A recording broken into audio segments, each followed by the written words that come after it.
many wildfires, hurricanes, droughts are going to go after Canadians' lives and livelihoods before he understands you can't have a plan for the economy.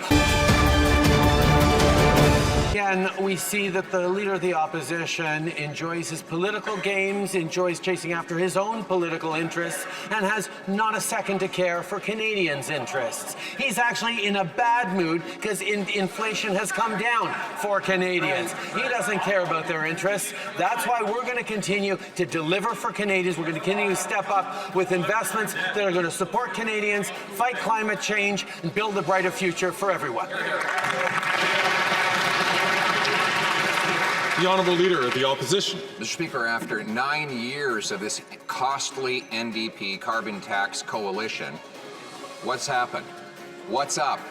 Taxes up, costs up, crimes up, time's up. What Canadians need is hope. By choosing a common-sense government that axes taxes, builds homes, fixes the budget, and stops the crime so they can earn powerful paychecks and pensions that buy affordable food, gas, and homes in safe neighborhoods protected by a strong military. Why can't we bring it home now?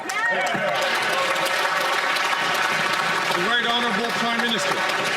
Speaker, that little performance shows just how much the Leader of the Opposition loves his slogans, but actually doesn't put forward any. Ask Right Honourable Prime Minister to start from the top. Boy, Mr. Speaker, point out the performance of the Leader of the Opposition, and his colleagues get all upset because they know that he doesn't actually care about Canadians. He doesn't care about the programs we're delivering. He doesn't care about stepping up to support Canadians. He's actually in a bad mood because inflation has come down to 2%, Mr. Speaker, and it ruins his little just inflation slogan. He is so upset because he's caring about his own interests and not the interests of Canadians. We're going to stay focused.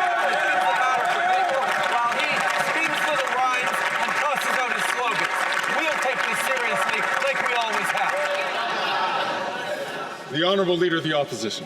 Mr. Speaker, the just inflation tagline works now better than ever. He can try to call himself Rocky Balboa and play fight songs to aggrandize himself as the star. But the people lined up at food banks, 2 million of them every month, know better. The people who are living in the 1,800 Ontario tent encampments know better.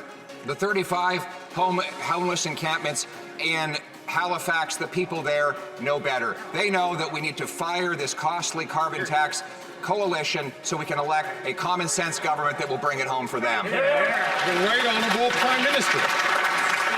We know the Leader of the Opposition doesn't believe in climate change and doesn't believe in putting more money in the pockets of Canadians with a Canada carbon rebate. How many wildfires, hurricanes, droughts are going to go after Canadians' lives and livelihoods before he understands you can't have a plan for the economy unless you have a plan for the environment? The Honourable Leader of the Opposition.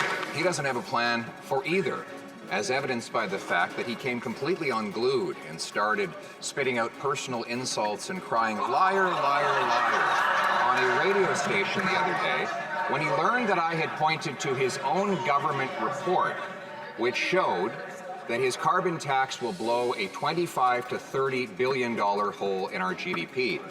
This was from a report that his government tabled in the House of Commons.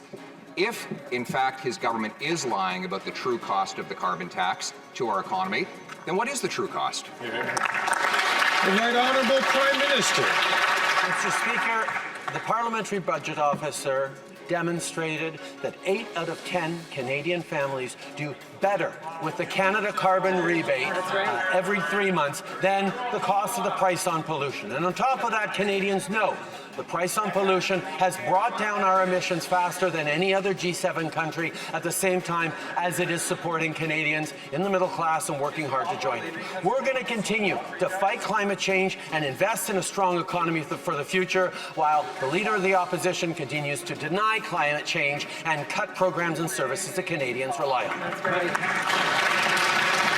The Honourable Leader of the Opposition. Mr. Speaker, you can't sit in the big chair if you can't read your own government documents. Environment and Climate Change Canada carbon pollution pricing data tabled in this House by his government said that it will cost between $25 and $30 billion in lost GDP when this tax is implemented. A further document tabled by his Environment Minister on Carbon Tax 2 says there will be another $9 billion hole for a total of between $34 and $40 billion. Now he screams that this is all lies. Again, if his government documents are lying, what is the true cost of the carbon tax to our economy? Insanity is doing the same thing over and over and expecting a different result. This Prime Minister wants to quadruple the carbon tax to 61 cents a litre, which will be an economic catastrophe for this country. The Right Honourable Prime Minister. Mr. Speaker, what that little performance just showed is that the Leader of the Opposition is using his brokenest argument around Canada to explain why he would cut dental programs, cut child care, step away from any climate action, withdraw support to draw in investment. That's his excuse. The problem with that argument, however, Mr. Speaker, is Canada actually has the strongest fiscal position of any of the world's advanced economies, and our choice is putting that strong fiscal position in service of investment in Canadians, in dental, in childcare, in pharma, in